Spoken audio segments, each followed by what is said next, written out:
এখন আমরা বলতেছি আপনারা কেউ মারামারিতে অংশগ্রহণ করিয়েন না, যেহেতু পদত্যাগ করেছে সরকার। আমরা চাই এখন শান্তিপূর্ণভাবে আমাদের দেশটা আগাইতে।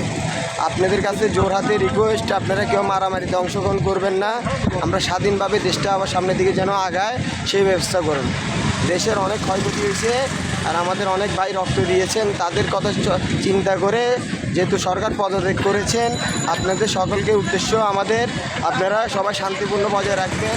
এলাকায় মারামারি তারপর খুনাখুনি এগুলো করবেন না, কেননা এলাকার লোকজনও কারো না কারো ভাই, ঠিক আছে? হ্যাঁ, ওরা হয়তো ভুল করছে, ভুলটা ক্ষমার দৃষ্টিতে আমরা দেখার চেষ্টা করব, সবাই উদ্দেশ্যে বলতেছি। আর আমরা চেষ্টা করব আমাদের দেশটা সুন্দরভাবে সামনের দিকে আগাইতে। আমরা আগামী প্রজন্মের জন্য চেষ্টা করব সুন্দরভাবে দেশটা সামনের দিকে আগাইতে। কেউ এলাকার ভিতরে কেউ যেন মারামারি কোনো রাহাজানি না করে, দেশের সংবিধান সেনাবাহিনীর উপর বিশ্বাস রেখে যেন দেশ সামনের দিকে আগায়, সুষ্ঠুভাবে আগায়, সেইভাবে কামনা করতেছি। আসসালামু আলাইকুম।